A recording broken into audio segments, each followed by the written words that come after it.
오늘 말씀은 에베소서 2장 19절에서 22절까지 말씀입니다. 그러므로 이제부터 너희가 외인도 아니요 손도 아니요 오직 성도들과 동일한 시민이요 하나님의 권속이라. 너희는 사도들과 선지자들의 터 위에 세우심을 입은 자라. 그리스도 예수께서 친히 모퉁이 돌이 되셨느니라. 그의 안에서 건물마다 서로 연결하여 주 안에서 성전이 되어가고 너희도 성령 안에서 하나님의 거하실 처소가 되기 위하여 예수 안에서 함께 지어져 가느니라. 아멘. 오늘 이 부분을 준비하기 위해서 로이드 존스 목사님의 에베소서 강해를 제가 읽었어요. 이 네 구절을 강의하셨는데 한 200페이지 정도를 할애해서 말씀을 해놓으셨어요. 그런데 그 200페이지 전부 다 똑바로 살아라 이 내용밖에 없어요. 근데 여러분도 아시다시피 제가 몇 주간에 걸쳐서 이미 거기에 대한 설교를 했잖아요. 바른 그리스도인의 삶에 대해서 이미 설교를 했단 말이에요. 근데 200페이지 내내 그 얘기만 있어가지고 제가 결국 한 줄도 못 건졌어요. 거기서. 가뜩이나 요즘 어떤 분이 그리스도인으로서 하지 말아야 할 일을 하게 될 때 제 얼굴이 확 떠오른다고 그러더라고요. 그렇게 되면 경기가 난대요, 갑자기. 딸꾹질을 하는데 제 얼굴이 떠오르는데 딸꾹질이 난다니까 제가 굉장히 가슴이 무거워지더라고요. 그러면서도 딸꾹질을 하면서도 끝까지 그 일은 하더라는 거죠, 자기가. 오늘 그래서 다른 쪽으로 조금 이렇게 접근을 해보려고 했는데 결국은 마지막에 가서 그쪽으로 가게 됐어요. 하여튼 뭐 가보자고요. 제가 이 성경 구절을 가고 딴 얘기는 할 수는 없으니까 성경이 하는 이야기만 해야 되니까 우리가 그 성경이 말씀하시는 진의를 한번 공부해 보도록 하겠습니다. 우리는 지난주에 하나님께서 예수 그리스도를 통하여 죄와 허물로 죽었던 우리를 살리시고 그 죄로 말미암아 갈라졌던 사람들 사이의 담과 하나님과의 담을 허물어 버리셨고 우리 교회를 예수 안에서 한 새 사람으로 만드셔서 화평케 하셨고 화목케 하셨다라는 것을 배웠죠. 그런데 그 모든 진술들이 18절에 아버지께 나아감을 얻게 하려 함이라 그 구절로 수렴되는 것을 우리가 확인했습니다. 아버지께 나아감을 얻었다는 것은 우리가 기도를 할 수 있게 되었다라는 것으로서 기도가 얼마나 엄청나고 위대한 하나님의 축복의 선물인지를 우리가 공부를 했습니다. 기도는 하나님께 무언가를 얻어내기 위해서 조르는 행위가 아니라 하나님과의 인격적인 관계가 회복된 사람들에게 그들의 거룩을 이루고 가기 위해서 주신 하나님의 선물이라는 것을 우리가 알았습니다. 우리는 거기에서 기도하지 않는 자들은 변하지 않는다라는 그런 교훈도 얻었어요. 또 기도의 주도권은 하나님께서 쥐고 계시고 응답도 하나님의 작정과 섭리 안에 들어있는 것이기 때문에 우리가 보좌를 흔들어서 하나님의 마음을 바꾸는 것은 불가능하며 오히려 우리는 기도를 통해 우리의 사고와 인격과 행위가 하나님의 뜻에 맞게 변하게 되기를 기대하는 것이 기도자의 바른 자세임을 우리가 알았습니다. 그렇다면 왜 기도해야 되는가? 어차피 주도권은 하나님께 있고 응답도 하나님께 있다면 우리가 왜 기도해야 하는가? 그 부분을 우리가 오늘 살펴보기로 했는데 그것을 살피다 보면 또 오늘 시간을 다 할애해야 할 것 같아서 제가 그 핸드아웃으로 나눠드렸죠? 그걸 꼭 다 읽어보세요. 버리지 마시고 꼭 읽어보십시오. 거기에 답이 다 있습니다.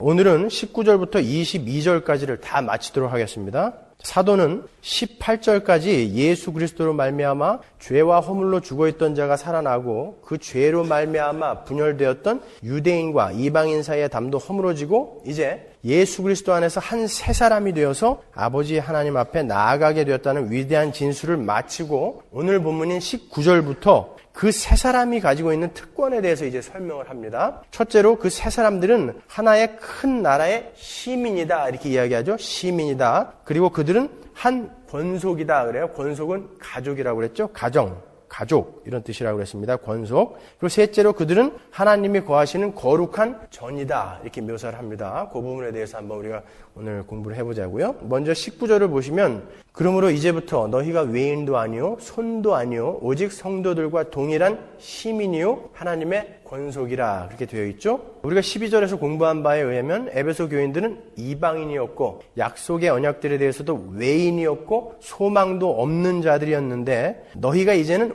외인도 아니요 손도 아니다 이렇게 이야기를 하고 있는 거예요. 외인도 아니고 손도 아니다. 외인들은 어떤 사람들 속에서 소외감을 느끼는 자들이에요. 외인들은 어떤 나라 안에 그 나라 시민들과 함께 산다 하더라도 그들은 여권을 갖고 사는 자들이지 거기에서 출생해서 시민권을 소유한 자들은 아니란 말이에요. 그걸 우리가 외인이다 그런단 말이죠. 평소에는 아무 불편 없이 시민들과 함께 누리며 산다라고 그렇게 생각하고 그렇게 보이기도 하지만 만일 그가 지금 살고 있는 나라와 원래 그가 속한 나라와 전쟁이 일어났을 때는 어떻게 됩니까? 적군이 되는 거예요. 그게 바로 외인이란 말이에요. 눈으로 구별할 수 있는 외인들은 그렇다 치고 교회 안에도 외인들이 있습니다. 이스라엘이 애굽에서 나와서 가나안으로 올라갔을 때 많은 다른 족속들이 그들과 함께 올라갔다라는 말이 있죠. 이스라엘이라고 해서 다 이스라엘이 아니다라는 것이죠. 교회라고 해서 다 교회가 아니라 그 안에 외인들이 있다라는 거예요. 요한일서 2장 19절로 한번 가보겠습니다. 저희가 우리에게서 나갔으나 우리에게 속하지 아니하였나니 우리와 함께 있던 자들 중에 나중에 신앙생활 같이 잘 하다가 나간 자들이 있다라는 거예요. 그들은 만일 우리에게 속하였다면 우리와 함께 거하였으려니와 저희가 나간 것은 다 우리에게 속하지 아니함을 나타내려 함이니라. 아멘. 여러분들이 어떤 변질된 목사님을 가리켜서 저분이 옛날에는 안 그랬는데 왜 저렇게 변했을까 이렇게 의아해 하시는 그런 부분들이 있죠. 그분들은 처음부터 아니었다라는 거예요. 그게 성경이 제시하는 거예요. 그 사람들은 처음부터 외인이었다라는 것이죠. 나중에 변질될 수는 없어요. 하나님은 끝까지 끌고 가시지 나중에 변하게 만들지 않으세요. 시민권이 아니라 패스포드를 가지고 사는, 여권을 가지고 사는 사람들이 어떨 때 표시가 나는지 아십니까? 첫 번째로 국가에 어려움이 닥치면 금방 알아요. 여권만을 소지한 채 자기의 유익을 위해서 그 나라에 그냥 머물고 살았던 사람들은 그 나라에 어려움이 닥치면 자기에게 유익을 줄 수 있는 다른 나라로 금방 옮겨간다고요. 근데 시민들은 어떻습니까? 그 나라에 어려움이 닥치게 되면 더 힘을 합쳐서 똘똘 뭉치죠. 옛날에 이스라엘이 어려웠을 때 어떻게 됐습니까? 전 세계에 있었던 유대인들이, 청년들이 이스라엘로 다 몰려갔죠. 싸우겠다고. 그 사람들이 시민이에요. 여러분들 주위에서 보시면 평안할 때는 다 그냥 섞여서 그냥 다 교회 같아요. 그죠? 근데 어려움이 닥쳐보면 알아요. 그 사람이 진짜인지 가짜인지 어려움이 딱 닥쳐보면 금방 하나님을 원망하는 사람도 있어요. 왜요? 자기 편안하게 안 해주니까. 그 사람들을 우리가 외인이다 그러는 거예요. 두 번째로 그 나라 시민은 그 나라의 법률과 관습을 잘 따르죠. 왜냐하면 그 나라의 시민이기 때문에. 그리스도인들은 하나님 나라의 법을 사랑하게 되어 있어요. 시편 119편 97절로 한번 가보겠습니다. 내가 주의 법을 어찌 그리 사랑하는지요. 내가 그것을 종일 묵상하나이다. 내가 두 마음 품는 자를 미워하고 주의 법을 사랑하나이다. 주는 나의 은신처요 방패시라. 내가 주의 말씀을 바라나이다. 너의 행악자여 나를 떠날지어다. 나는 내 하나님의 계명을 지키리로다. 당시의 나라들은 여러분 민주주의 공화국이 아니라 전제군주가 다스리는 킹덤이었어요. 왕국. 그 나라의 시민이라는 것은 모두 그 황제와 중앙정부의 훈령과 명령을 의무적으로 수행해야 했다고요. 하나님 나라도 마찬가지입니다. 천국은 킹덤이에요. 우리가 주기도문 공부할 때 살펴봤죠. 천국은 킹덤이에요. 당신의 나라가 이 땅에 임하기를 원합니다. 킹덤. 우리도 마찬가지예요. 이 교회는 민주주의 아니에요, 여러분. 교회는 전제군주주의예요. 왕국이라고 해요. 킹덤. 하나님이 하라고 그러면 하는 거예요. 내가 옳지 않다라고 생각되더라도 우리는 하는 거예요. 그게 왕국의 시민인 것입니다.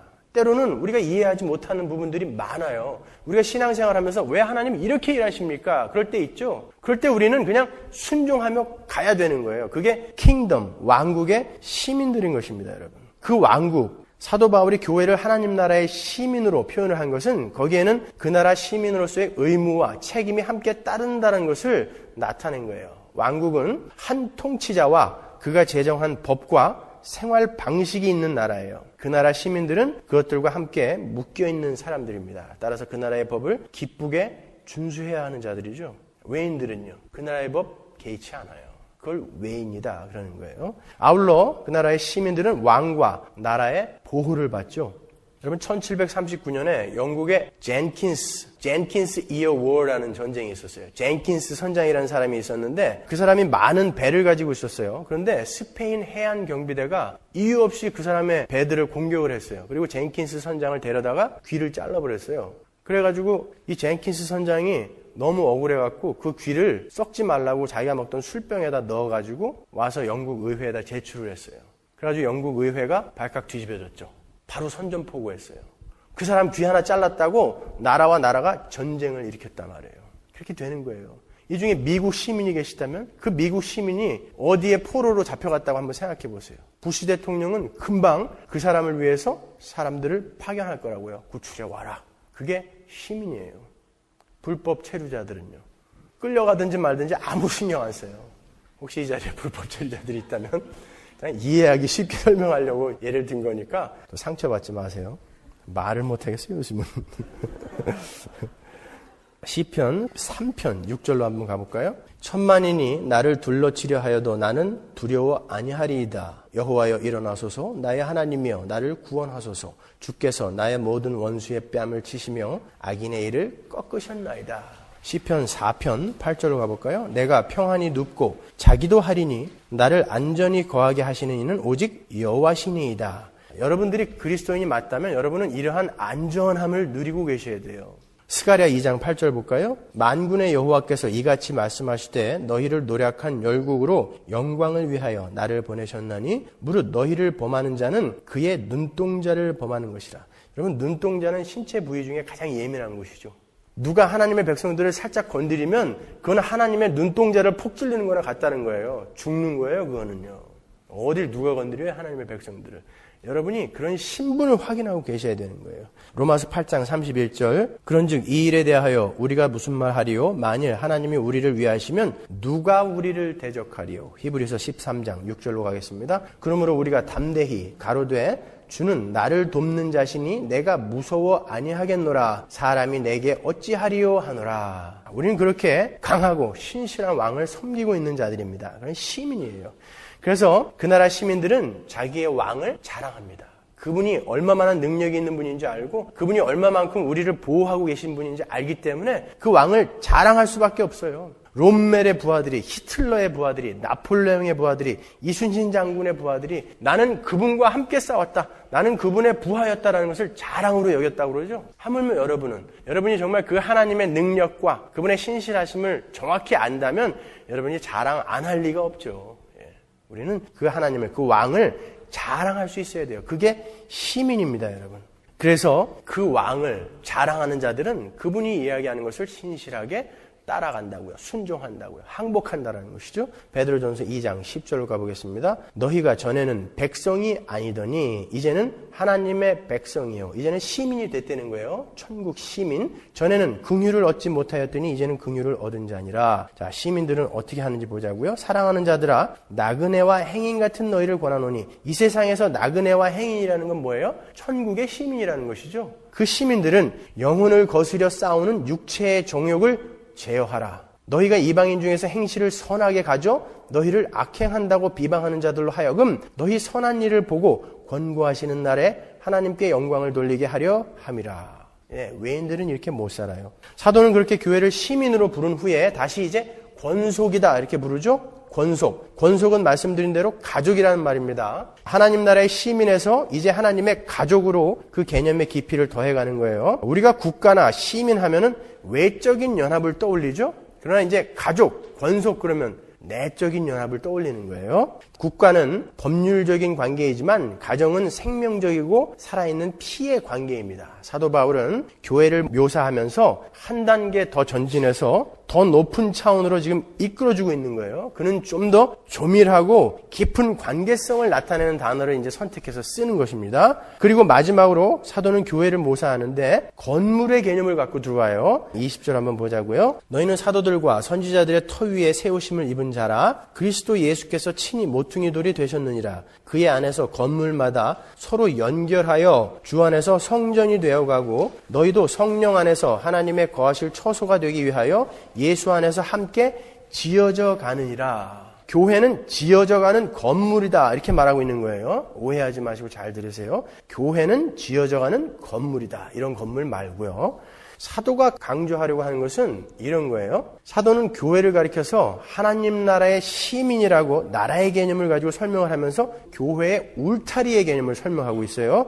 그리고 교회를 권속, 가족이라고 묘사를 하면서 울타리 안에서의 그들의 끈끈한 유대 관계를 설명하는 거예요. 그리고 마지막으로 교회를 지어져가는 건물이라고 묘사를 하면서 교회의 유기체적인 면을 강조하는 거예요. 교회는 한 몸이다라는 것을 강조하는 거라고요. 여러분 건물을 한번 잘 생각해 보세요. 시민이나 가족은 서로가 끈끈한 연합 관계에 있지만 여전히 개인이 모인 개인 집단이죠. 그러나 건물 한번 보세요. 건물은 어떤 부분이 빠져버리면 그 건물은 금방 붕괴되어 버린다고요.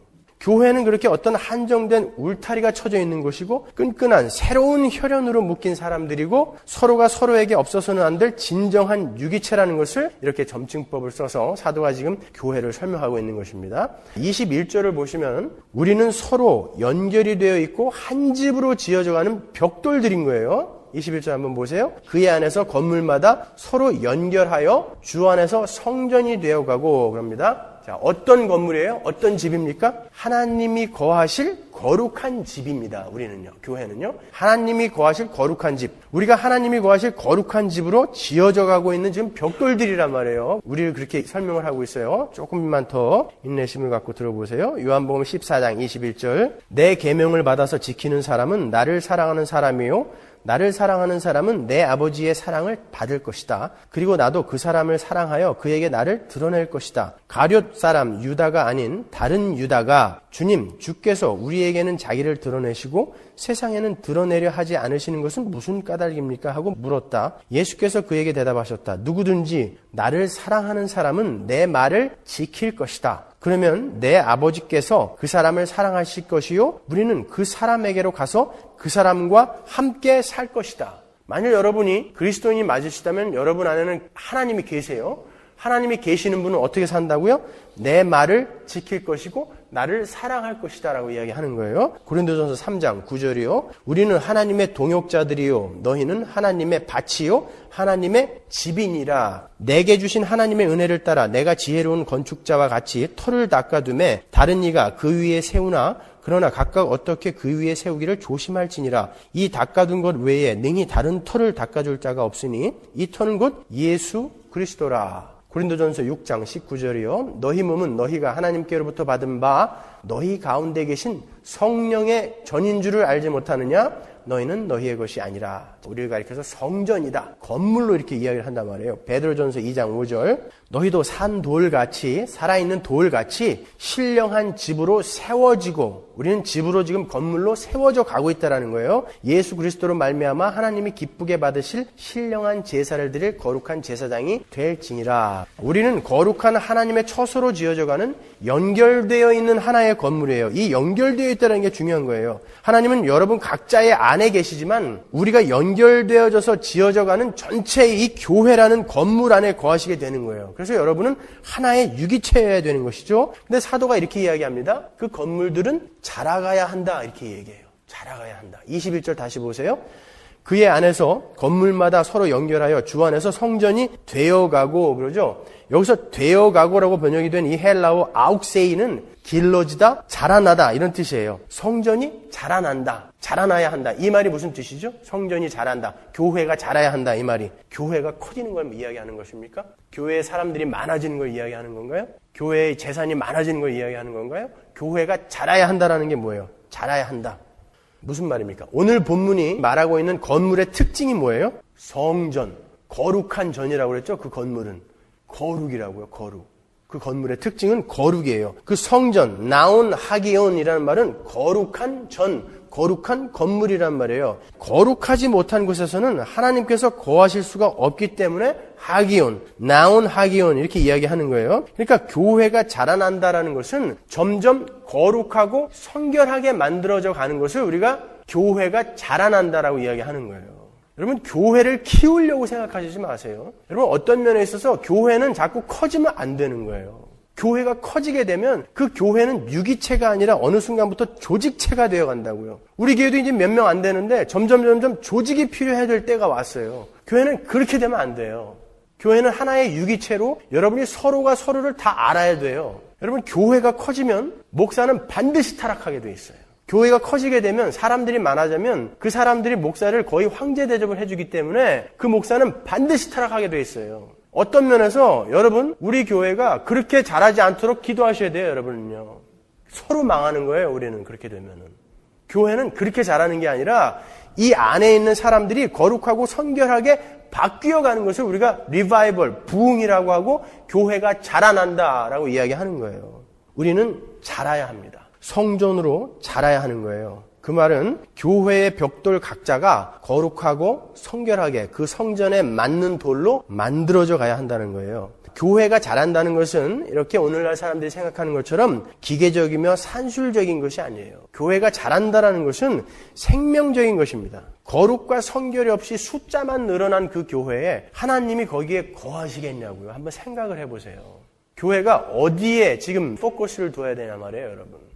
여러분의 거룩과 성결을 먼저 챙기세요.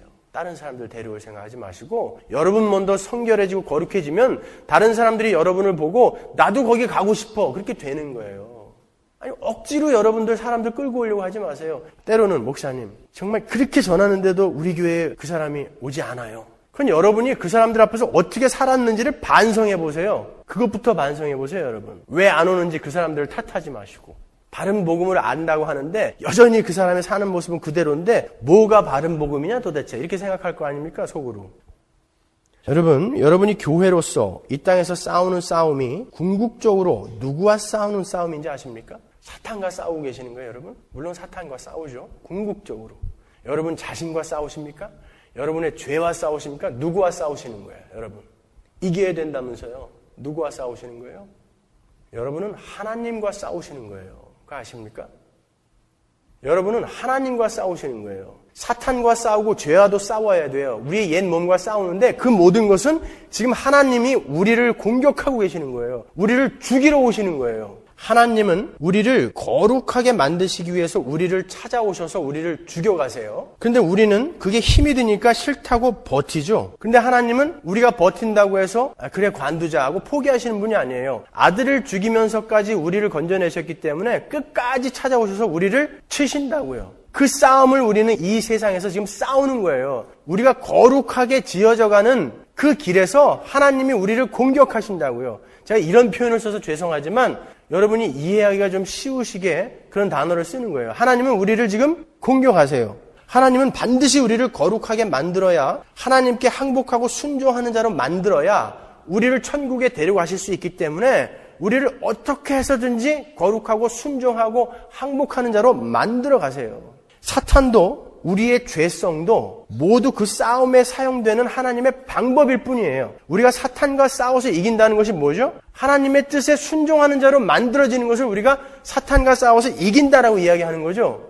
한번 생각해 보세요. 우리가 사탄과 싸워서 이겨서 이제 사탄이 시키는 일을 안 하게 된다는 것은 이제 하나님이 시키신 일에 순종하고 항복한다는 이야기잖아요.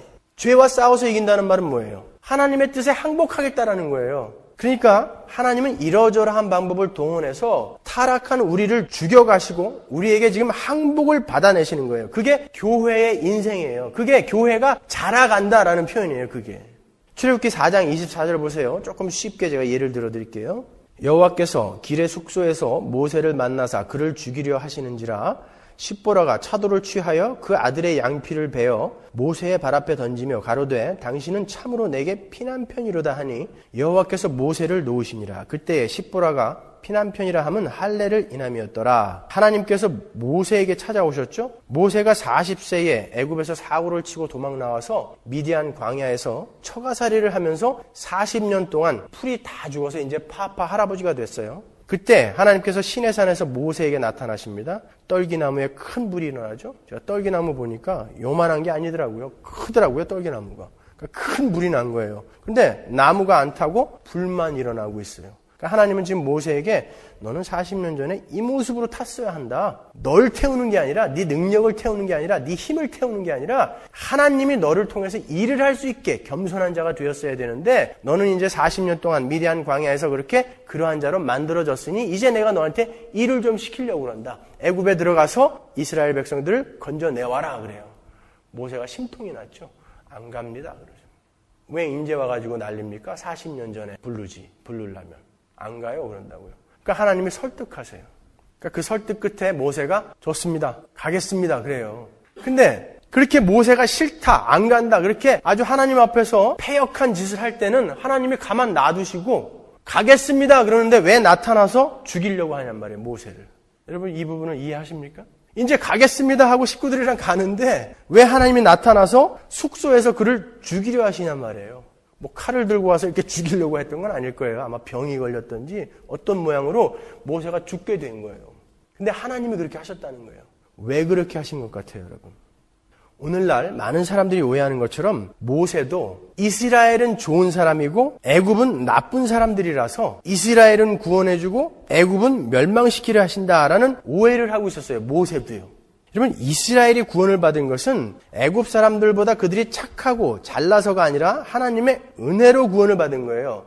유월절날 그들이 구원을 받은 것은 어린 양의 피 때문에 구원을 받은 거지 그 사람들이 이스라엘 사람이기 때문에 구원받은 거 아니에요. 만약에 애굽 사람들이 그 말을 알아듣고 그 문에다가 어린 양의 피를 발랐다면 그 사람들도 살았을 거라는 거죠. 근데 모세는 오해한 거예요. 모세는 이스라엘을 구하러 출발하기 전에 그 사실을 깨닫고 가야 했어요. 너는 너희 이스라엘이 애굽보다 착하고 선한 자들이기 때문에 너희를 건져주는 것이 아니고 나는 나의 기쁜 뜻에 따라 너희를 건져내려고 하는 것이고 건져낸 후에 애국과 똑같이 죄 속에 젖어있던 너희를 나의 뜻에 순종하는 자로 만들어가는 것이 바로 구원이다 라는 것을 모세는 알고 출발을 해야 했던 거예요. 하나님께서 모세를 죽이려고 하신 것은 너도 내 말에 순종하지 않으면 살아날 수 없는 자라는 것을 보여주는 거예요. 심지어 모세가 택해진 것도 모세가 잘나서가 아니라 하나님이 은혜로 택했다는 거예요. 모세 너마저도 내 말을 듣지 않으면 너는 죽어야 된다. 이걸 보여주는 거예요. 그걸 알고 가야 바르게 건져내올 거 아닙니까? 아브라함에게 하나님께서 언약으로 주셨던 할례를 행치 않았어요. 모세가. 아들에게 그것도. 그 할례를 행치 않은 모세를 죽이려고 하심으로써 하나님의 뜻에 순종하지 않는 자들은 모두 죽어야 한다는 것을 보여주는 거예요. 할례에 대해서는 지난번에 우리가 자세히 살펴봤죠. 그러니까 오늘은 그 할례를 명하시는 부분만 한번 보고 설명을 위해서 그 부분만 한번 보고 넘어가자고요. 창세기 17장 9절 하나님이 또 아브라함에게 이르시되 그런즉 너는 내 언약을 지키고 내 후손도 대대로 지키라.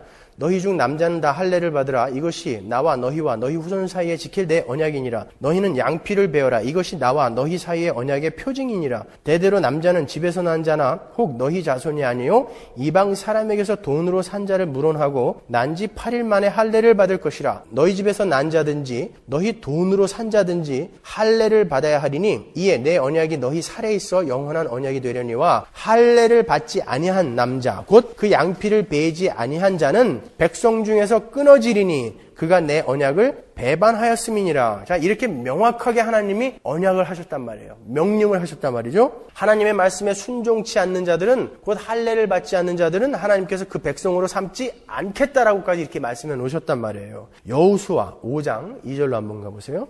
그때에 여호와께서 여호수아에게 이르시되 너는 부싯돌로 칼을 만들어 이스라엘 자손들에게 다시 할례를 행하라 하시매 여호수아가 부싯돌로 칼을 만들어 할례산에서 이스라엘 자손들에게 할례를 행하니라. 여호수아가 할례를 시행한 까닭은 이것이니 애굽에서 나온 모든 백성 중 남자 곧 모든 군사는 애굽에서 나온 후 광야 노중에서 죽었는데 그 나온 백성은 다 할례를 받았으나 오직 애굽에서 나온 후 광야 노중에서 난 자는 할례를 받지 못하였음이라. 이스라엘 자손들이 여호와의 말씀을 청종치 아니하므로 여호와께서 그들에게 대하여 맹세하사 그들의 열조에게 맹세하여 우리에게 주마 하신 땅 곧 젖과 꿀이 흐르는 땅을 그들로 보지 못하게 하리라 하심에 애굽에서 나온 족속 곧 군사들이 다 멸절하기까지 40년 동안을 광야에서 행하였더니 그들의 대를 잇게 하신 이 자손에게 여호수아가 할례를 행하였으니 길에서는 그들에게 할례를 행치 못하였으므로 할례 없는 자가 되었음이었더라. 할례를 받지 못하면 가나안에 못 들어간다라는 거예요. 양피를 베고 안 베고가 중요한 게 아니라 하나님의 뜻에 순종하는 자가 되지 못하면 가나안에 못 들어간다라는 이런 뜻이란 말이에요. 신명기 10장 16절 보세요. 그러므로 너희는 마음에 할례를 하고 다시는 목을 곧게 하지 말라. 여기서 뭐라고 그래요? 할례를 행하지 않은 자들은 목이 곧은 자들이다 그러는 거예요. 그렇죠? 마음에 할례를 행한 자들은 하나님께 순순히 순종하는 자들이라는 거예요. 할례를 행하지 않은 자들은 목을 곧게 하는 자들이라는 것이죠. 그러니까 할례를 받은 자는 순종하는 자를 이야기하는 거예요. 예레미야 4장 4절 한번 보고 넘어가죠. 유다인과 예루살렘 거민들아 너희는 스스로 할례를 행하여 너희 마음 가죽을 베고 나 여호와께 속하라. 그렇지 아니하면 너희 행악을 인하여 나의 분노가 불같이 발하여 사르리니 그것을 끌 자가 없으리라. 그러니까 할례라는 것은 곧 하나님께 완전한 순종을 하는 자들의 표징인 거예요. 우리가 마음의 할례를 받았다, 구원을 받았다라는 것은 순종하는 자가 되었다는 거고 순종할 수 있는 힘이 우리에게 주어졌다는 것이고 이제 완전하게 순종할 자로 되어져 간다는 거, 만들어진다라는 거예요. 하나님께서 그렇게 만들어 가시겠다라는 거예요. 그게 구원입니다, 여러분. 구원의 새 시제. 꼭 알고 계셔야 되죠. 제가 할례를 예수 그리스도와 연관을 시켜 설명을 해드렸습니다. 예수 그리스도 역시 할례를 받으셨어요. 그죠? 골로새서 2장 11절 보세요. 여러분도 그분 안에서 손으로 행하지 않은 할례, 곧 육신의 몸을 벗어버리는 그리스도의 할례를 받았습니다. 그래요. 그런데 그 그리스도의 할례는 육신의 그 할례가 아닌 다른 할례다라고 이야기하는 거예요. 그러면 그 그리스도의 할례가 무엇입니까? 예수님은 아기 때 육적인 할례를 받으셨어요. 근데 그 할례 아니라고 그래요. 참 할례라는 것은 예수 그리스도의 할례라는 것은 십자가에서 온몸이 쪼개지신 그 할례를 이야기하는 거예요. 그런데 그 참 할례인 십자가의 사건은 무엇을 나타내는 거죠? 십자가는 뭐예요? 철저한 순종이죠. 하나님 앞에서의 철저한 순종. 겟세마네에서 예수 그리스도와 하나님께서 이야기를 나누십니다. 하나님, 할 수만 있다면 이 잔을 내게서 지나가게 해주옵소서 그러죠. 근데 하나님이 뭐라 그래요? 마셔라 그런단 말이에요. 철저한 순종. 그게 십자가란 말이에요. 그게 우리가 받아야 할 마음의 할례라는 거예요. 우리는 이 땅에서 하나님의 뜻에 철저하게 순종하는 자, 즉 할례를 행하는 자로 만들어져가는 싸움을 싸우는 자들이라는 거예요. 하나님은 우리를 그렇게 지어가시겠다는 거예요. 그래서 하나님은 모세를 죽이러 오시는 거예요. 먼저 네가 해결해야 될 것은 이거다라는 거죠. 네가 나에게 순종하는 자가 되어야 된다는 거예요. 우리는 순종하는 자가 되지 못하면 모세처럼 하나님께 죽임을 당할 뻔한 자들이었어요. 그러나 하나님께서 예수 안에서 순종한 자로 우리를 여겨주셨고 실제로 그 순종을 지금 우리와 싸우시면서 하나님이 가르치고 계시단 말이에요. 그래서 우리는 이렇게 감히 소망을 가진 자들이 된 거예요. 하나님이 우리 하나님의 백성들과 싸우러 오시는 장면은 여기 말고도 여러 군데가 있습니다. 야복 강가에서 야곱에게 찾아오셔서 하나님께서 야곱과 싸우시죠. 비열한 사기꾼 야곱은 형 에서가 두려워서 제물로 그를 회유하려고 합니다. 그리고 강 건너로 식솔들과 가축들을 다 보내고 혼자 남아있어요. 벌벌 떨고 있습니다. 그 두려워하고 있는 야곱에게 찾아오셔서 야곱과 하나님이 씨름을 하세요. 고집스러운 야곱은 하나님께 지지 않습니다. 그렇죠? 하나님은 이런 걸 가르치시는 거예요. 내가 지금 두려워해야 할 것은 네 적인 에서가 아니다라는 거예요.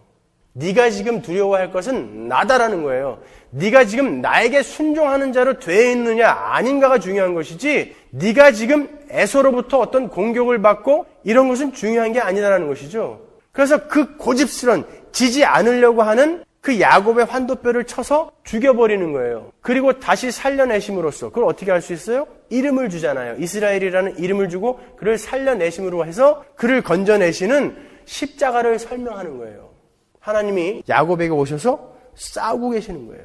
여호수아서를 한번 볼까요? 5장 13절 여호수아가 여리고에 가까웠을 때에 눈을 들어본즉 한 사람이 칼을 빼어 손에 들고 마주 섰는지라 여호수아가 나아가서 그에게 묻되 너는 우리를 위하느냐 우리의 대적을 위하느냐 그가 가로되 아니라 나는 여호와의 군대 장관으로 이제 왔느니라 여호수아가 땅에 엎드려 절하고 가로되 나의 주여 종에게 무슨 말씀을 하려 하시나이까 여호와의 군대 장관이 여호수아에게 이르시되 내 발에서 신을 벗어라 내가 선 곳은 거룩하니라 여호수아가 그대로 행하니라. 이제 이스라엘이 여리고를 공격해서 무너뜨리고 가나안에 막 입성하려고 할 때예요. 그때 예수께서 여호와의 군대 장관의 모습으로 칼을 빼들고 여호수아에게 나타나는 거예요. 여호수아가 묻습니다. 너는 우리 편이냐 적군이냐?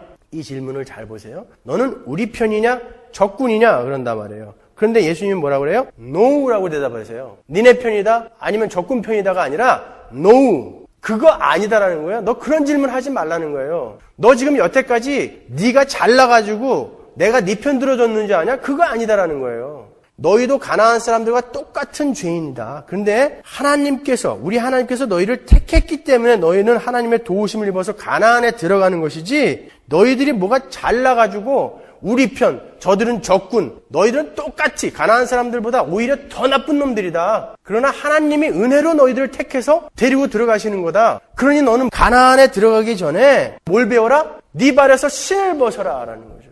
신을 벗으라는 건 뭐예요? 신이라는 것은 자기가 신고 자기가 가고 싶은 대로 가는 게 신이란 말이에요. 그걸 벗으라는 건 뭐예요? 이제 내가 끄는 대로 너는 따라와야 된다는 거예요. 그걸 먼저 배우지 못하면 가나안에 못 들어간다라는 것이죠. 우리는 그거 배우는 거예요, 이 땅에서. 하나님은 그런 자로 만들기 위해서 우리와 싸우러 오신다고요. 우리가 그 싸움에서 하나님에게 져가지고 그냥 매일매일 죽어가는 거, 그게 사탄과 싸워서 이기는 거예요. 여러분, 이 역설을 이해하세요?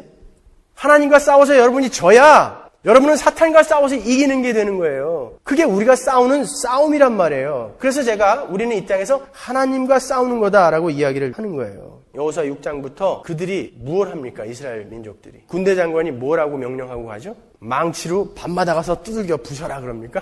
돌아라 그래요, 그냥. 아니, 이성적으로 생각할 때 그 마차 2대가 동시에 그 성벽 위로 다닐 수 있었다는 그 두꺼운 여리고 성이 어떻게 매일 그 주위를 꽹가리 치면서 돈다고 그게 무너지냐고요. 이해가 안 가지만 순종하는 걸 배우는 거예요. 그래서 돌아요, 진짜로 이스라엘이. 뱅뱅 일주일 동안 도니까 와르르 무너지더라는 것이죠.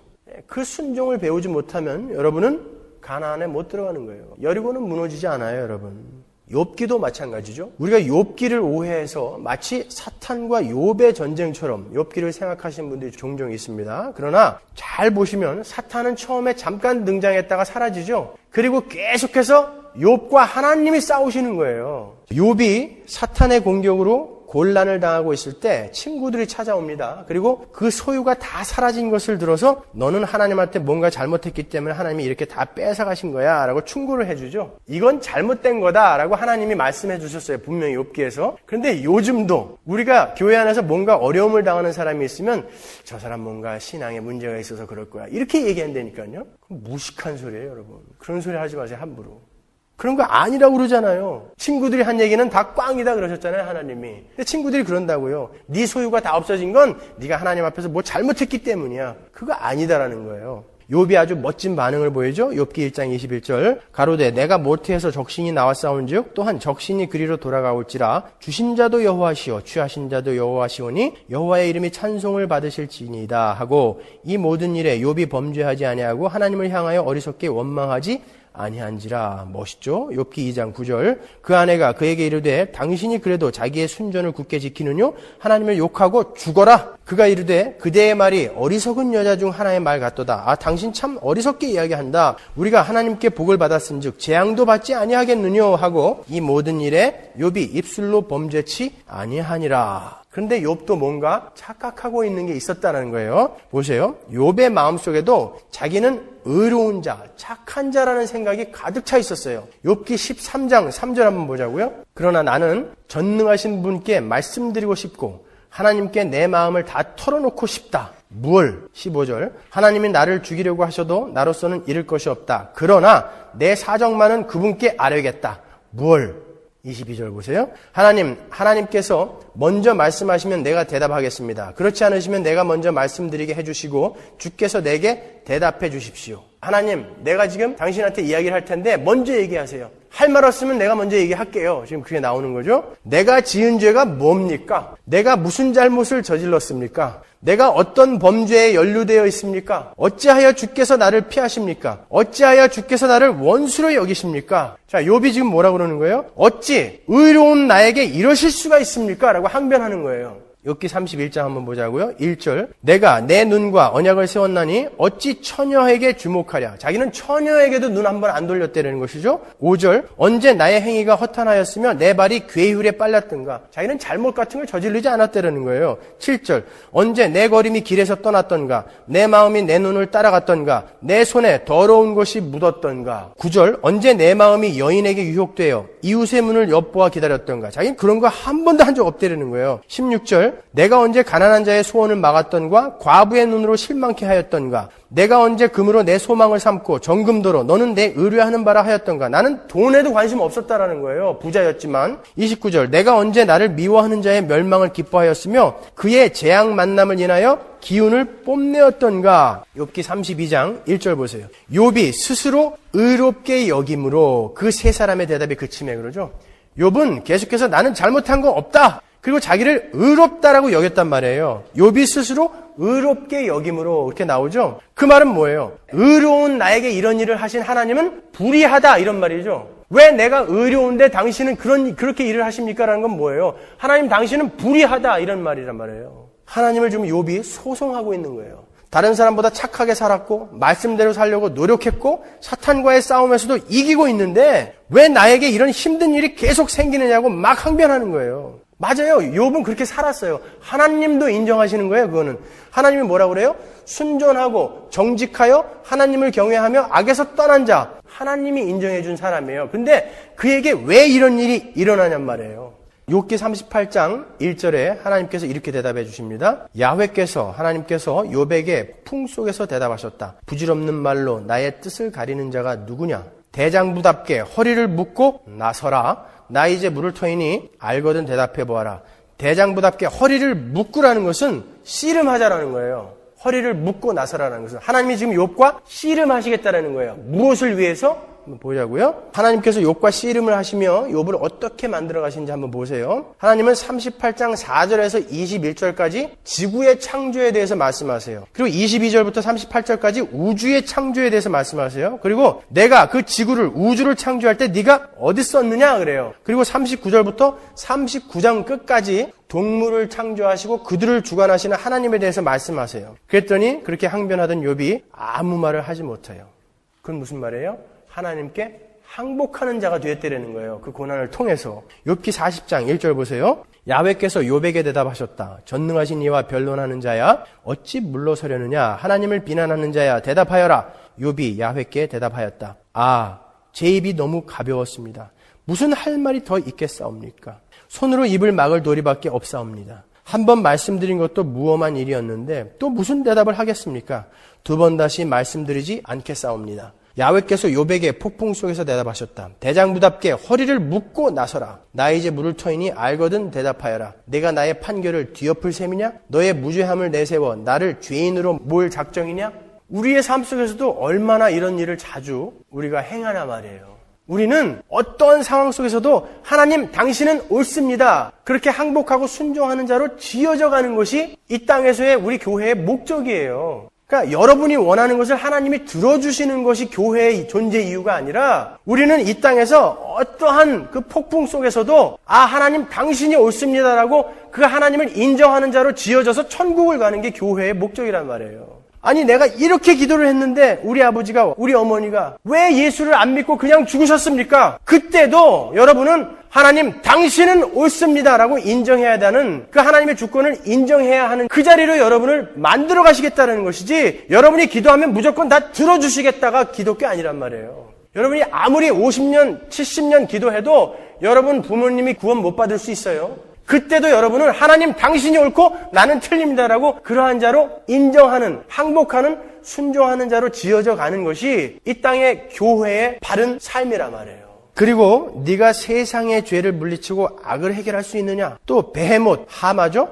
리워야단, 악어 그 이야기를 하시면서 너 그것들을 네 종으로 삼을 수 있느냐? 이렇게 물어보세요. 그러니까 이제 완전히 욥이 항복을 하죠. 욥기 42장 1절. 욥이 주께 대답하였다. 주께서는 못하시는 일이 없으시다는 것을 이제 저는 알았습니다. 주님의 계획은 어김없이 이루어진다는 것도 저는 깨달았습니다. 잘 알지도 못하면서 감히 주님의 뜻을 흐려놓으려 한 자가 바로 저입니다. 깨닫지도 못하면서 함부로 말을 하였습니다. 제가 알기에는 너무나 신기한 일들이었습니다. 주께서 말씀하셨습니다. 들어라 내가 말하겠다. 내가 물을 터이니 내가 대답하여라 하셨습니다. 주님이 어떤 분이시라는 것을 지금까지는 제가 귀로만 들었습니다. 그러나 이제는 제가 제 눈으로 주님을 뵙습니다. 그러므로 저는 제 주장을 거두어 드리고 티끌과 잿더미 위에 앉아서 회개합니다. 하나님은 그러한 항복, 그러한 순종을 받아내시는 거예요.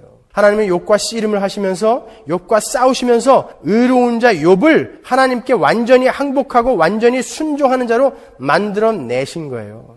우리는 순전하고 정직하여 하나님을 경외하며 악에서도 떠날 뿐 아니라 자기가 이해할 수 없는 상황 속에서도 하나님을 원망하지 않고 순종하기까지 무조건 하나님은 옳습니다 하고 인정하기까지 하나님은 우리를 거스려서 씨름을 하시는 거예요.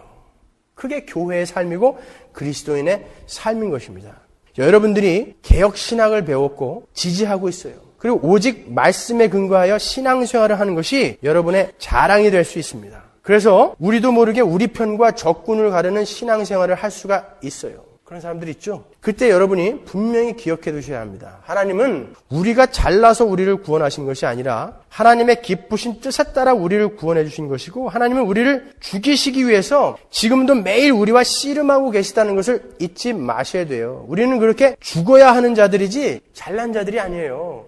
여러분 그것 갖고 자꾸 자랑하지 마세요. 우리는 교회에서 바르게 배워 그걸로 자랑하지 마시고 여러분들은 오늘도 매일 죽어야 하는 자들이라는 것 그것을 항상 명심하시란 말이에요. 우리는 분명 구원을 받았습니다. 의롭게 된 자들 맞아요. 거룩하게 된 자들입니다. 그러나 그 사실을 아는 자들은 그렇게 살 수밖에 없다는 것을 놓치시면 안 돼요. 하나님께서 우리에게 오셔서 오늘도 허리를 묶고 우리와 싸우고 계시기 때문에 우리는 그렇게 살아내줘야 돼요. 하나님이 우리가 싸우고 계신데 어떻게 우리가 변하지 않을 수가 있어요. 아들을 죽이신 그 고집과 집념으로 여러분을 죽이시고 계신 하나님을 여러분은 매일매일 보셔야 돼요. 오죽하면 사도 바울이 나는 날마다 죽노라 라고 고백을 했겠어요? 나는 날마다 죽노라. 하나님은 우리를 그렇게 날마다 죽여가세요. 그리고 완전히 항복하고 순종하는 자로 우리를 만들어 가시는 것입니다.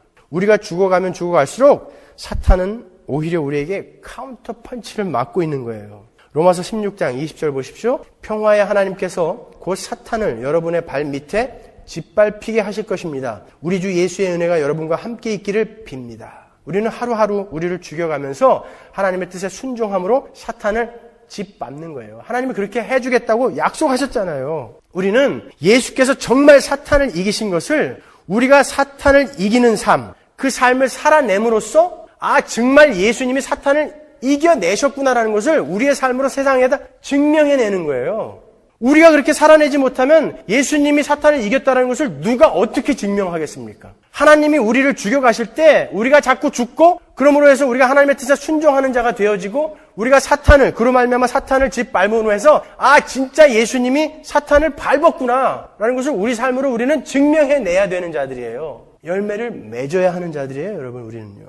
우리 예수 그리스도께서 아버지여 내 뜻대로 마옵시고 아버지의 뜻대로 하옵소서라고 하셨던 그 고백을 우리는 반드시 해야 되는 거예요. 하나님, 내 생각에는 이렇게 되어지는 게 옳다고 생각되는데 하나님, 그래도 내 뜻대로 마옵시고 하나님의 뜻대로 해 주옵소서라는 고백을 해야 되는 거예요. 그게 십자가에 참여한 그리스도인의 삶이고 태도란 말이죠. 우리는 그 자리로 지어져 가는 거예요, 여러분. 그것이 바로 교회가 자라간다라는 말이에요. 교회가 자라간다. 요한 웨슬레의 아내는 악초로 유명하죠. 그 요한 웨슬레가 열심히 정말 설교를 하고 그렇게 피곤한 몸으로 파김치가 돼서 집에 들어오면은 그 여자가 물론 같이 다녔겠죠. 사모님이니까, 목사님 사모님이니까. 들어오자마자 니나 잘해. 그러면서 도서실에서 그 머리끄댕이를 끌고서 질질 끌고 다녔대요. 그를 비서들도 보고 교인들도 봤다는 거죠. 여러분 요한 웨슬레가 무슨 팔다리가 없는 병신이겠어요? 근데 왜 벌떡 일어나서 한번 주워받고 싶지 않았겠습니까? 안 그랬다는 거예요. 그러고서 확 휘젓고 여자가 나가버리면 비서나 교인들이 들어와서 목사님 괜찮으세요? 그랬대요. 그러면은 딱 한마디 했대요. 머리 이렇게 쓰다듬으면서 아이고 아파. 아이고 아파. 그리고는 그 웨슬레 아내가 죽었을 때 웨슬레가 그렇게 얘기했대잖아요. 당신은 나의 거룩을 위해서 하나님이 나에게 주신 선물입니다. 그거 왜 버리고 싶지 않았겠어요? 그 여자 이혼녀였는데. 웨슬레는 옥스포드의 천재였고요. 근데 웨슬레는 그 비밀을 알았던 거예요. 하나님, 이 상황도 하나님 당신이 옳고 나는 틀립니다라는 것을 알았던 거예요. 우리는 그걸 배우는 거예요. 어떻게 해서든지 좋은 배우자 나에게 주셔서 행복하고 더없이 행복한 사람을 만들어주세요가 아니라 하나님이 우리에게 허락하신 대로 그 안에서 우리의 거룩을 만들어가는 거. 그것이 교회의 삶이에요. 그러니까 여러분이 이해하지 못한 그런 일들이 생길 때 아이고 아파. 그러고 마세요 그냥. 제가 그 책을 읽는데 눈물이 나더라고요. 얼마나 힘들었을까. 네? 얼마나 힘들었을까. 그리고 저도 결심했어요. 아이고 아파. 그러고 말기로. 사람들이 괴롭혀도 그냥 아이고 아파. 그러고 말기로. 우리 청년들 중에도 이러한 훈련을 지금 받는 사람들이 많이 있어요. 당연히 통과해야 되는 거예요. 우리 성욱이가 제 고등학교 6년 후배예요. 대학교 후배고 저 친구는 집도 잘 살고 서울대 박사예요. 얼마나 교만하겠어요, 저 멘수가. 근데 얼마 전에 다니던 회사가 망했어요. 그래서 본의 아니게 지금 교회에 와서 CD와 테이프만 만들고 있어요. 거의 매일 봐요. 그러니까 여러분, 우리 교회의 이 CD와 테이프를 대할 때 아주 좀 겸손한 마음으로 대해주세요. 박사들이 만드는 거예요. 제가 낮에 와가지고 성우가 이렇게 테이프 만드는 걸 이렇게 지켜보면서 잘 가고 있다라는 생각을 해요. 우리는 반드시 거기를 통과해야 돼요, 우리는요. 그래서 배우게 되면 하나님이 또 휴가를 주실 거예요. 그럼 또 즐기세요. 누리세요. 그리고 또 훈련을 받을 때 되면 또 가서 아이고 아파. 그리고 마는 거예요.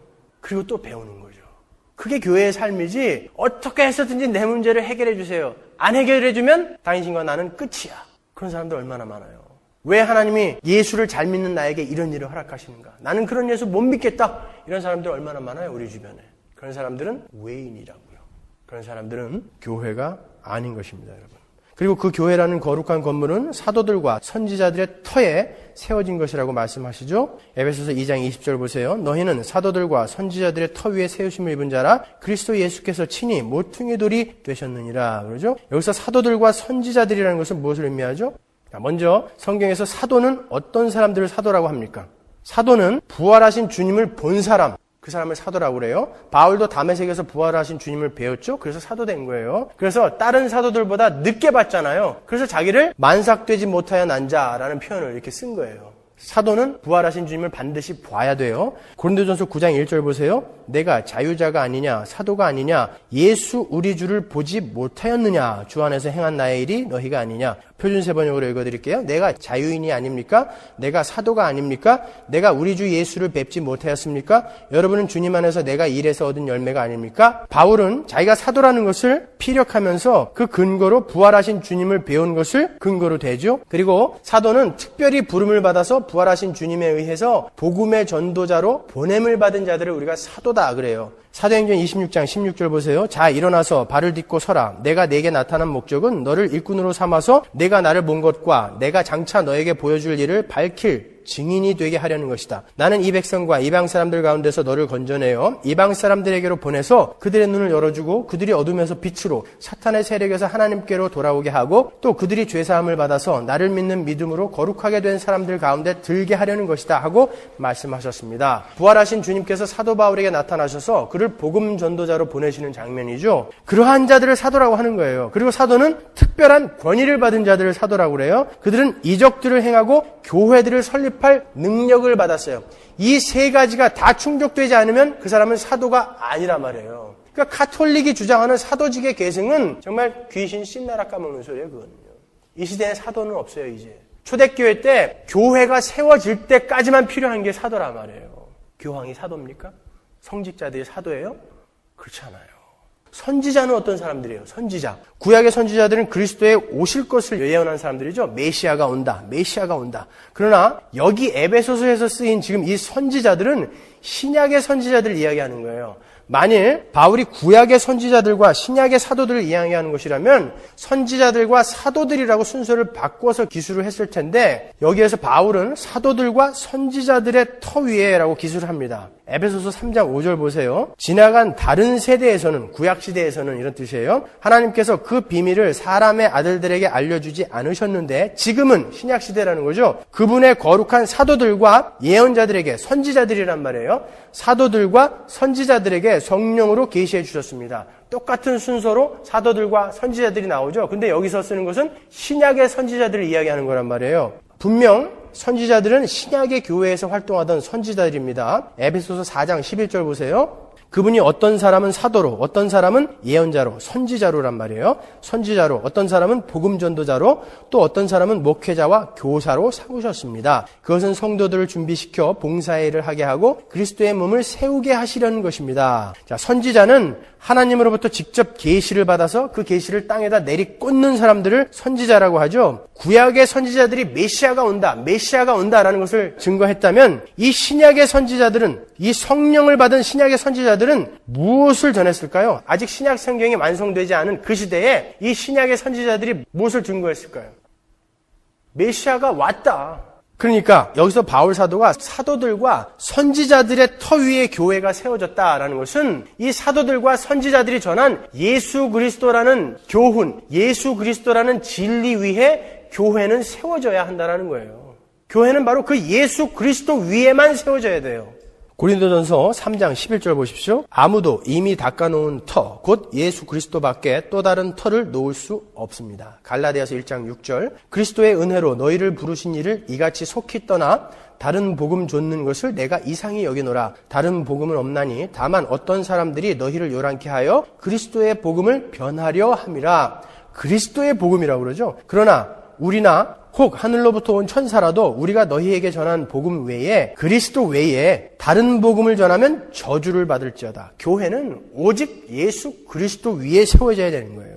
예수 그리스도의 은혜가 아닌 다른 터 위에 세워진 것은 저주받을 건물들인 것입니다. 저주를 받을지어다 그러잖아요. 그것은 교회가 아니죠. 교회의 터는 오직 예수 그리스도입니다. 우리는 그런 면에서 외골수라는 소리를 들어야 돼요. 우리는 그런 면에서 융통성도 없고 아량도 없는 자들이라는 소리를 반드시 들어야 됩니다. 우리는 그런 면에서 고집불통이라는 소리를 반드시 들어야 돼요. 지난주에 강남대학교 신학과 교수가 쓴 그런 칼럼을 신문에서 봤어요. 참 기가 차더라고요. 신학과 교수가 성경과 율곡의 사상과 맥이 같다는 거예요. 그래서 우리나라에는 이 율곡의 사상이 이미 기반으로 깔려 있었기 때문에 기독교가 그렇게 금방 부흥할 수 있게 되었다는 것이죠. 신학과에서 그런 거 배운단 말이에요, 요즘에. 아니에요, 여러분. 교회는 오직 예수 그리스도의 터 위에 세워지는 거예요. 하긴 뭐 요즘은 신부가 동국대 불교학과에 가서 박사학위를 받는 시대니까 이제 종교의 벽이 없어졌어요. 맞다고 그러잖아요, 이렇게. 맞으면 종을 저렇게 3번 올려줘요. 사도와 선지자, 초대교회 때 그 터가 이미 닦여졌어요. 그리고 거기에 교회가 세워졌습니다. 그러면 여러분 집을 한번 생각해 보세요. 집을 지었어요. 근데 그 집을 지어놨는데 터가 또 필요해요? 터는 한번 닦이면 끝이에요. 하나님께서 사도와 선지자들을 교회의 터로 주셨단 말이에요. 그래서 그 터가 닦여졌고 그 위에 교회가 세워졌어요. 근데 왜 지금 사도들과 선지자들이 또 있어야 되냔 말이에요. 왜 신학교를 선지동산이라고 그래요? 선지자들 키우는 곳이라 그런 뜻이에요. 무슨 목사들이 선지자들이에요, 여러분? 아니에요. 그런 거 없어요. 사도들과 선지자들은, 예언을 받는 자들은, 계시를 받는 자들은, 그것을 이 땅에 내리꽂는 자들은 초대교회 때 교회가 세워질 때 잠깐 필요했던 거예요. 그게 터예요. 터. 속지 마세요, 여러분. 그러니까 캐톨릭은 회개해야 돼요. 일부 개신교들도 그거 쫓아다니죠, 요새. 회개해야 됩니다, 여러분. 20절을 다시 보시면 그 사도들과 선지자들의 가르침 위에 세워진 교회의 모퉁이돌이 나오는데 그 모퉁이돌이 누구라고 그래요? 예수 그리스도다. 그러죠? 예수 그리스도다. 에베소서 2장 20절 한번 보세요. 너희는 사도들과 선지자들의 터 위에 세우심을 입은 자라 그리스도 예수께서 친히 모퉁이돌이 되셨다. 그러죠? 모퉁이돌은 건물의 제일 초석을 이야기하는 거예요. 히브리 사람들은 모퉁이돌을 세우고 그 돌을 기준으로 거기서부터 돌을 이렇게 쌓아가서 건물을 세운단 말이죠. 그러니까 그 모퉁이돌이 없으면 건물은 세워질 수도 없고 지어져 나갈 수도 없어요. 기준이 없으니까. 기준이 있어야 거기서부터 쌓아 나갈 거 아니에요. 모퉁이돌인 예수 그리스도가 없으면 교회는 지어져 나갈 수가 없다라는 거예요. 이 말은 시편 118편에서 인용이 된 거죠.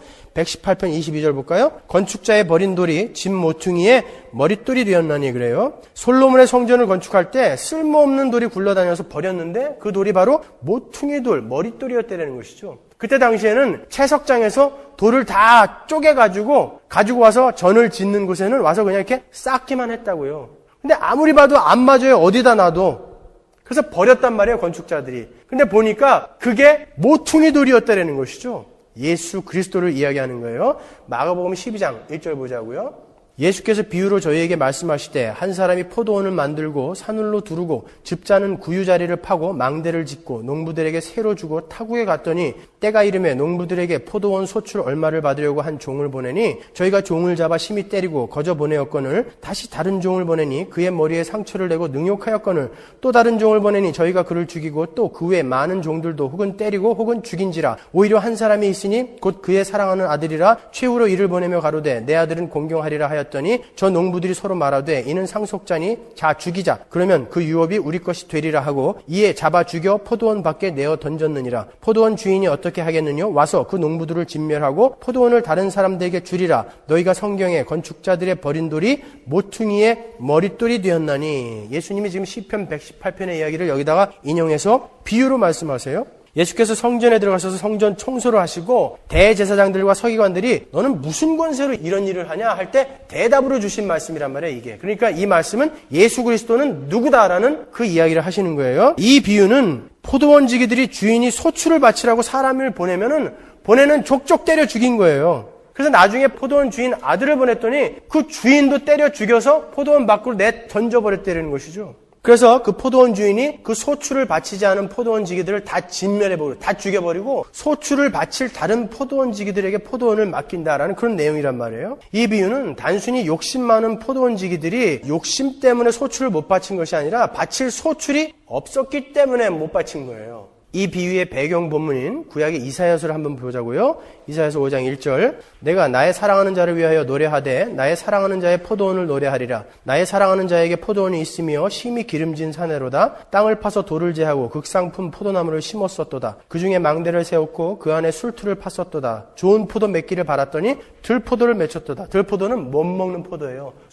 바칠 소출이 없었다라는 거예요. 열매가 없었다라는 것이죠. 예루살렘 거민과 유다 사람들아 구하노니 이제 나와 내 포도원 사이에 판단하라. 내가 내 포도원을 위하여 행한 것 외에 무엇을 더할 것이 있었으랴. 다 했다는 거예요. 할 만큼 다 했다는 것이죠. 내가 좋은 포도 맺기를 그대로거늘 들포도를 맺히면 어찌민고 왜 열매가 없냐 이 말이에요. 이제 내가 내 포도원에 어떻게 행할 것을 너희에게 이르리라. 내가 그 울타리를 걷어 먹힘을 당케 하며 그 담을 헐어 짓밟히게 할 것이요. 포도원 다 박살낼 거라는 거예요. 내가 그것으로 황무케 하리니 다시는 가지를 자름이나 북을 돋우지 못하여 진려와 형극이 날 것이며 내가 또 구름을 명하여 그 위에 비를 내리지 말라 하리라 하셨으니 대저 만군의 여호와의 포도원은 이스라엘 족속이요 그의 기뻐하시는 나무는 유다 사람이라. 그들에게 공평을 바라셨더니 도리어 포악이요 그들에게 의로움을 바라셨더니 도리어 부르짖음이었도다. 하나님께서 극상품 포도를 바라시고 모든 조건을 다 갖추어서 포도원을 만들어 주셨는데 거기서 쓸모없는 들포도만 맺혔다는 거예요. 열매 없는 이스라엘의 모습을 꼬집는 거죠. 그렇게 바칠 열매가 없으니까 열매를 요구하러 간 이사야, 아모스, 예레미야, 말라기, 호세야 이런 선지자들을 다 때려 죽이고 쫓아낸 거예요, 이스라엘이. 제가 요즘 여러분들에게 이러한 열매를 요구하는 설교를 계속 하고 있는 거예요. 그런데 제가 본의 아니게 참 미움을 많이 받고 있어요, 요새. 이때하고 지금 뭐가 달라요? 겉으로 표현은 안 하지만 지겨워, 그만 좀 하지. 열매 없다고 당신들은 왜 열매가 나오지 않습니까? 얘기하니까 화가 나는 거예요. 언젠간 변하겠죠. 기다려주세요. 화나니까 그러는 거예요. 왜 그렇게 닥달하세요? 화나니까 그러는 거예요. 법적으로 아무 제재 없으면 땅돌로 찍을걸요? 뭐가 달라요, 이때하고요? 예수님이 오셔서 그렇게 얘기하면 예수님을 돌로 찍어 죽일 거예요, 이 시대는요. 그 아들인 예수가 와서 회개하라. 천국이 가까웠다. 열매를 맺어라. 무화과 나무를 저주하시면서 왜 이파리만 무성하냐? 열매를 맺어라. 그랬더니 그 예수님을 아들을 찍어 죽여버리잖아요. 하나님은 그렇게 찍어 죽여버린, 그래서 밖으로 내던져버린 예수 그리스도 안에서 그 포도원 지기들을 그 예수 그리스도 안에다가 다 집어넣고 같이 진멸하고 죽여버리시고 새롭게 열매를 맺을 수 있는 자들로 만들어서 그 포도원을 살려놓으신 거예요. 그게 모퉁이 돌이란 말이에요. 그렇게 죽은 예수 그리스도가 모퉁이 돌이 됐다는 것은 그렇게 다들 죽어서 그렇게 성전으로 지어져 간다라는 거예요. 그게 모퉁이 돌이란 말이에요. 우리는 그렇게 구원받은 거예요. 뭐가 잘났어요, 우리가? 그러니까 우리는 순종하는 자로 하루하루 지어져 가는 것이지, 하나님 나는 의인이고 쟤네들은 적군입니다. 저 대적들을 위해서 오셨습니까? 이렇게 물어서는 안 된다는 거예요. 그렇게 예수 그리스도로 말미암아 십자가로 말미암아 짓이겨져 버릴 뻔한 그 포도원은 이렇게 변한 거예요. 이사야서 27장 2절 그날에 너희는 아름다운 포도원을 두고 노래를 부를지어다. 나 여호와는 포도원 지기가 되며 때때로 물을 주며 밤낮으로 간수하여 아무든지 상해하지 못하게 하리로다. 나는 포도원에 대하여 노함이 없나니 진려와 형극이 나를 대적하여 싸운다 하자. 내가 그것을 밟고 다 불태워버릴 것이다. 그리하지 아니할 것 같으면 나의 힘을 의지하고 나와 화친하며 나로 더불어 화친할 것이니라. 후일에는 야곱의 뿌리가 박히며 이스라엘의 움이 돋고 꽃이 필 것이라. 그들이 그 결실로 지면에 채우리로다. 우리는 어떤 열매도 맺을 수 없는 자들이었는데 그렇게 모퉁이 돌인 예수 그리스도 안에 들어가서 다 죽고 새로 태어났기 때문에 이렇게 이제 결실을 맺는 자들이 된 거예요. 그래서 우리는 그렇게 열매를 맺도록 노력해야 되는 거예요. 아울러. 이 사실을 아는 자들이기 때문에, 우리는 그렇게 변했다는 우리 신분을 아는 자들이기 때문에 우리는 이제 열매를 맺도록 노력을 해야 되는 거예요.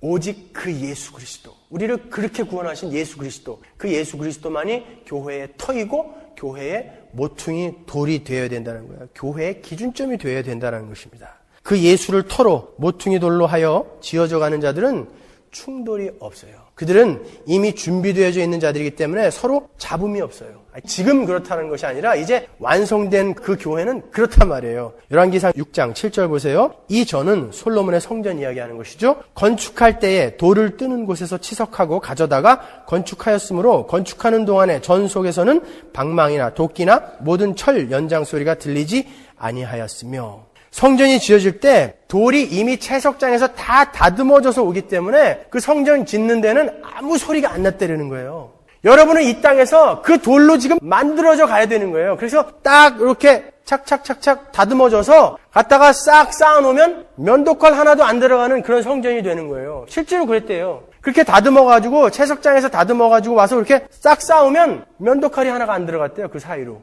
그렇게 여러분은 지어져 가야 되는 거예요. 어떻게 해요? 정으로 쪼여져 가면서, 때로는 깎여가면서, 왜냐면 아랫돌하고 윗돌하고 맞아야 되니까. 나 혼자만 잘라도 안 돼요. 아니, 이렇게 멋있는 돌을 왜 잘라요? 연결되어서 지어져 가야 되니까. 그게 교회란 말이에요. 내가 혼자 잘라도 안 되는 거예요, 교회는요. 우리는 연결되어서 지어져 가야 돼요. 자라야 되기 때문에 우리는 이 땅에서 깎이는 거예요. 그래서 거기서는 아무 잡음이 없어야 돼요. 그러니까 바른 교회는 이 땅에서도 잡음이 없어야 돼요. 다툼이 없어야 돼요. 교회 안에서 쌈박질들 하고 그러면 안 되는 거예요. 복음을 아는 자들은 그렇게 살지 않습니다. 조용해요. 조용해요. 여러분은 이 땅에서 구원을 받고 여러분 안에 있는 그 아말렉을 쳐 부수는 거예요. 구원을 받자마자 딱 돌아섰더니 가나안이 있는 게 아니라 아말렉이 딱 나타났어요. 최고 강국이었어요. 가나안 아랫지방을 다 다스리고 있었던. 어떻게 싸웁니까? 모세는 손을 들고, 뭐예요? 손을 든다는 게 항복, 하나님만 할 수 있습니다. 난 아무것도 못합니다예요. 앞에서는 누가 싸워요? 여호수아가 싸워요. 여호수아를 헬라어로 번역하면 뭐예요? 예수. 예수가 누구와 싸워요? 아말렉과 싸워요. 아말렉은 어디 있다고요? 우리 안에 있는 죄잖아요. 예수가 오셔서 우리 안에 있는 죄와 싸우고 계세요. 우리는 뭐 해야 돼요? 이기려면 손 들고 항복하는 거예요. 기도하는 거예요. 그게 여러분이 이길 수 있는 유일한 방법이에요. 우리는 그 전쟁하는 거예요, 이 땅에서. 딴 거와 싸울 생각하지 마세요. 여러분은 손을 들고 항복하고 순종하세요. 그러면 예수가 앞장서서 그 손을 들고 있는 동안에 싸워주시는 거예요, 아말렉과. 교회는 이 땅에서 그 전쟁하는 거예요. 그게 지어져가는 교회의 모습인 것입니다. 기도하겠습니다.